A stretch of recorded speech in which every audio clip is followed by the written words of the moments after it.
Serpens is a sparsely populated world of ancient canyonlands and barren deserts. There were no permanent settlements here until a century ago, when visiting biologists discovered an indigenous snake whose venom is useful as a painkiller.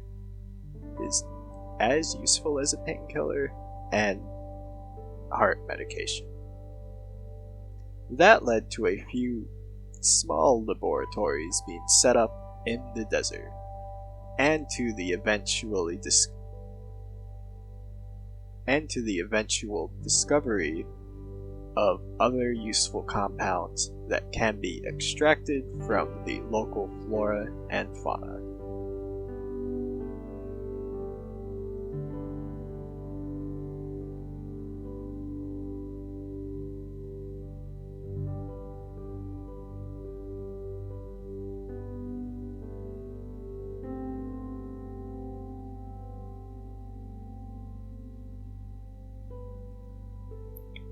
The spaceport's landing pads are just a set of flat, cleared areas on top of a mesa, surrounding a jumble of small adobe buildings.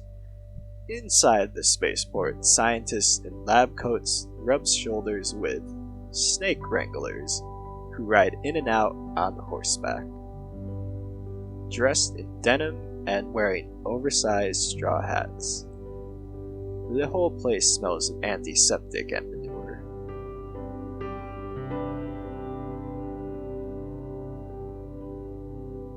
Alright, let's see if we can evade those pirates.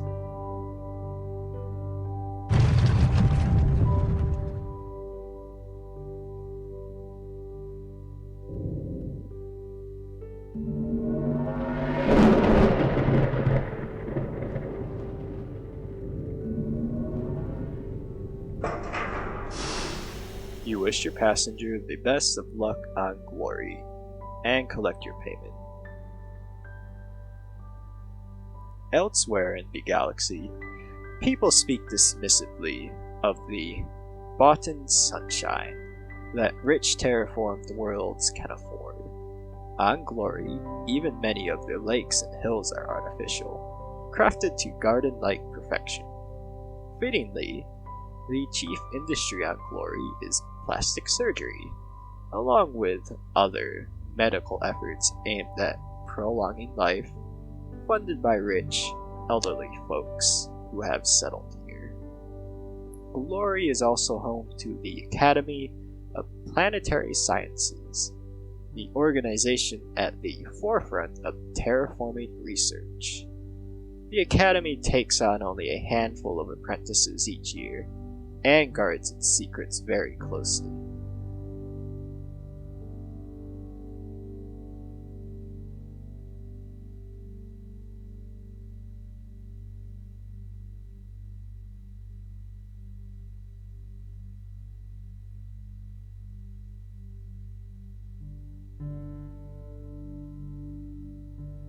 Again, there's nothing really too close by, so we'll move on. The starport is as perfectly sculpted as the rest of the planet, a hive-like structure with hexagonal openings of various sizes for docking bays. A hive-like structure with hexagonal openings of various sizes for docking bays. Gardens have been planted on the roofs and on terraces on all different levels, and a small artificial river flows from a fountain on the roof down among the terraces, and out to the ground floor. The ground below. It is almost impossible to tell the age of the locals who are walking by. There is a frightening monotony of wrinkle-free, nearly identically proportioned faces. When they speak, only their lips move. Their expressions remain mask-like, immobile.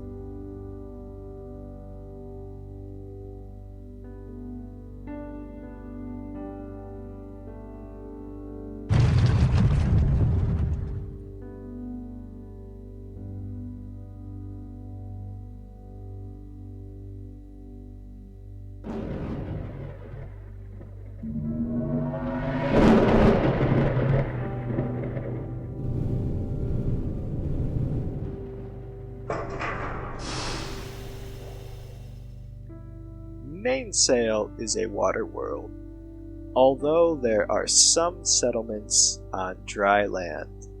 The largest cities are floating, artificial islands, which travel between hemispheres over the course of the year, pursuing the most ideal weather. Other smaller islands are privately owned by single families or corporations. Mainsail is a prohibitively expensive place to live.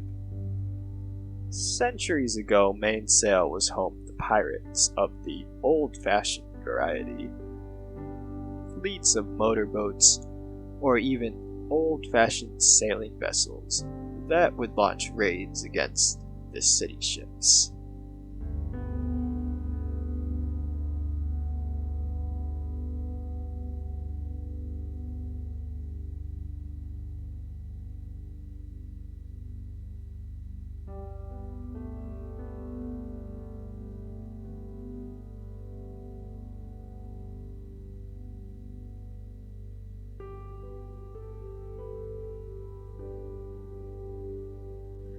The spaceport is on its own city ship floating some distance away from the others, so that the locals need not deal with the noise and uncouth manners of spacefarers. Surrounding the port is a ring of docks, where barges are moored on platforms farther inland starships land. Few goods are produced here. Most of the people rich enough to live on Mainsail are connected with interplanetary corporations whose physical business takes place elsewhere.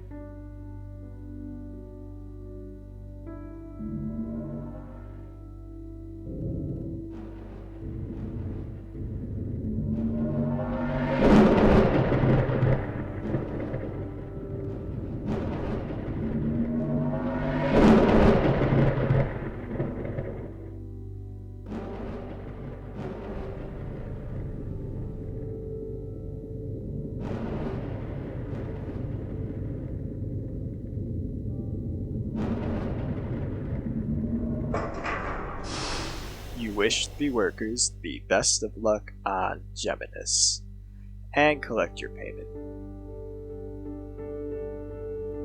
Geminus, although not the most hospitable of worlds, is a young enough planet that large stores of iron, titanium, and other metals are easily accessible near the surface. For that reason, it has become one of the Republic's primary shipyards. More than half of the warships in the Navy were constructed here. The constant volcanic activity leaves the planet perpetually shrouded in clouds of ash and fog, so that being outside means being in a twilight haze with low visibility. Probably in compensation for this, interior spaces tend to be brightly lit and painted in bold colors.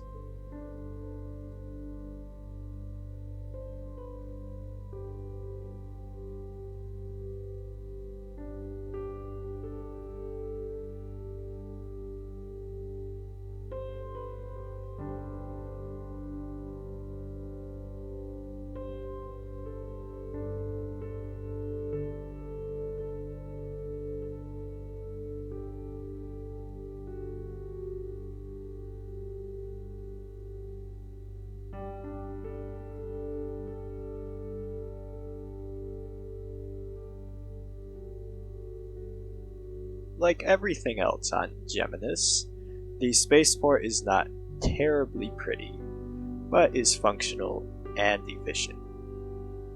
Each of the wide hallways is marked out like a road, with space in the center for electric carts carrying cargo, while pedestrians are relegated to the edges. The hub of the spaceport is a food court, with a ring of shops in the center and seating on the outside, where you can look out of plate glass windows at the lava fields and caldera outside. By night, you can see the volcanic glow all around the horizon.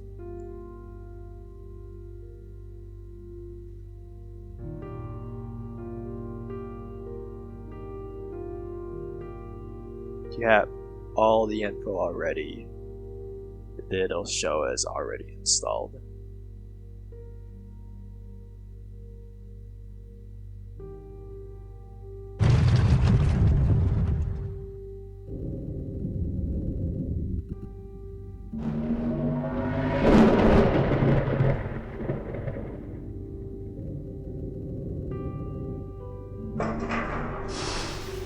In the past few days, Cookie has barked incessantly and thrown up several times despite being fed perfectly on schedule. And the room you've been keeping her in will likely smell of dog urine for months. You are all too happy to return her to her owner, who pays you 80,000 credits.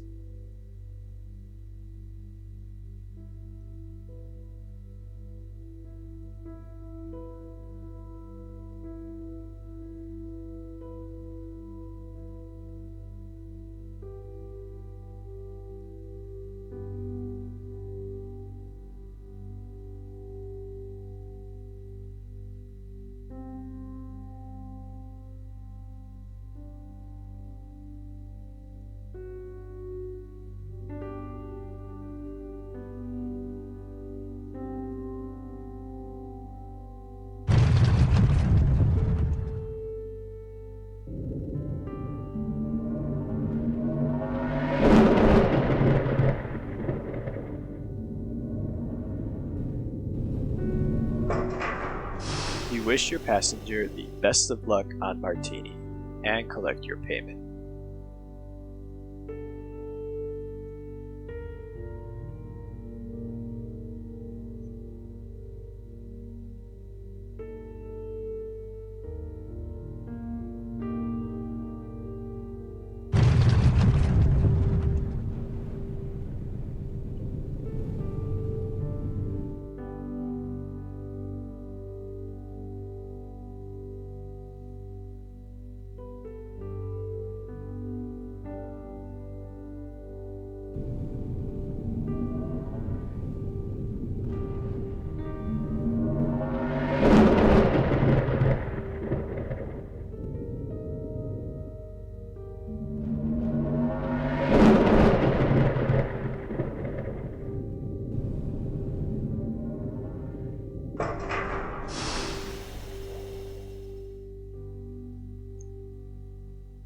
Typically, story plot comes from the spaceports, has been the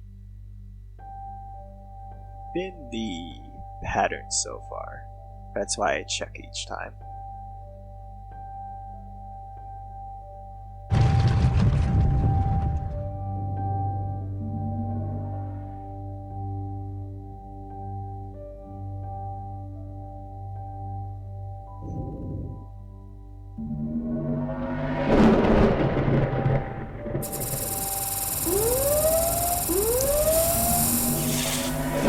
Bye bye.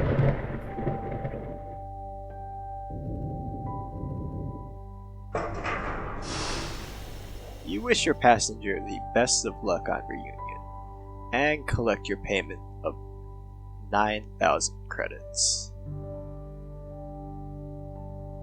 Reunion is one of the most Earth-like planets found by the early settlers, all the way down to its moon and tides. It has grown into a mostly urban world, which supplies manufactured goods of all sorts to the neighboring systems. Local politics are unusually lively for a republic world, to the point where a seat in the local legislature is often more hotly contested than one in the republic parliament. Topics of debate include trade and taxation, of course, but also seemingly fringe issues like biodiversity regulations for city green space. It may be that a world with no terraforming needs is focusing instead on tweaking society itself.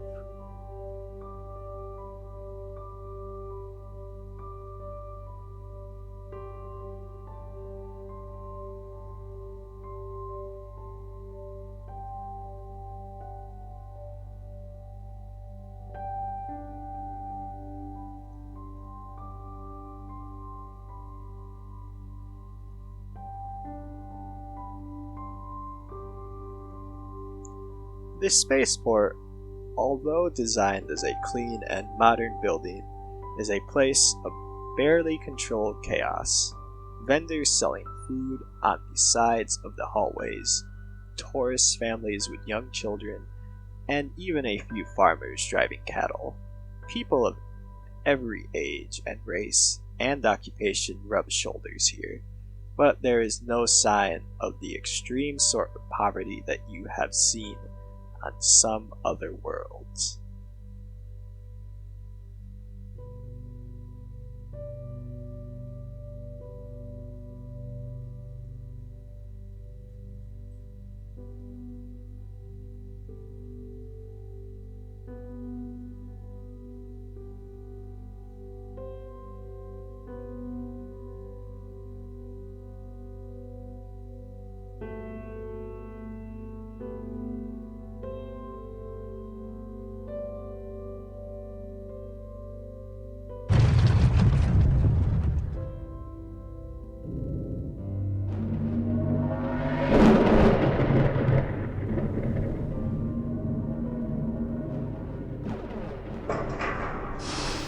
You wish your passenger the best of luck on Mars, and collect your payment.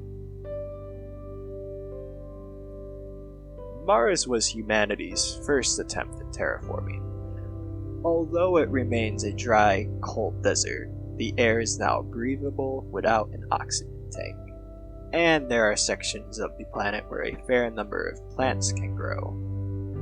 Because far more hospitable planets are available to those with enough money to pay for interstellar travel, the farms and ranches of Mars are run mostly by poorer Earth families who want to escape the pollution and congestion, along with some young adults who do farm work to help finance their once-in-a-lifetime opportunity to stand on another world.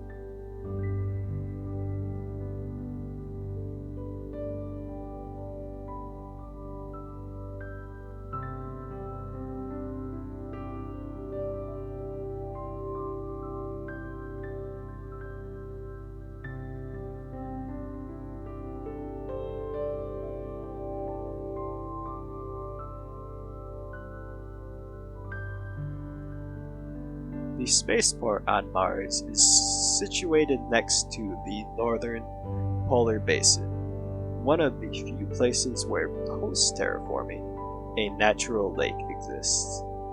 Here far more trees grow than elsewhere on the planet, and in it the few warm months when the lake is not frozen, Mars almost looks like a friendly place. Almost.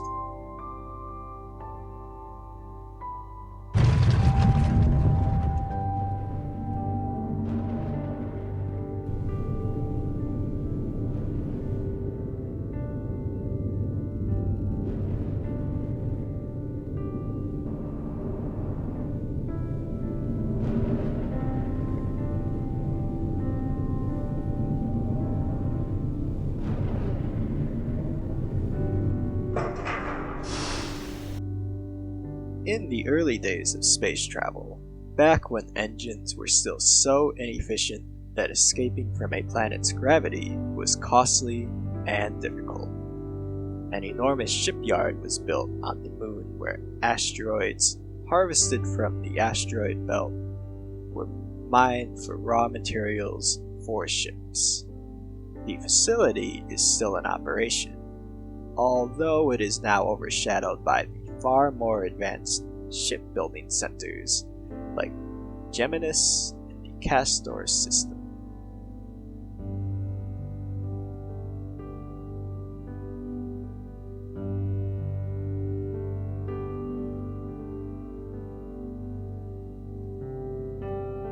The spaceport is rudimentary, and the main pressurized dome of the facility is probably at least half a millennium old.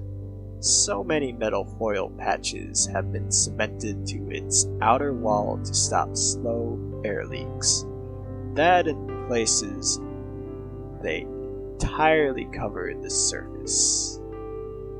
Everything is so ancient and ramshackle that it feels almost like you have stepped back in time to the early days of human spaceflight. Perhaps that's what the tourists come here to experience.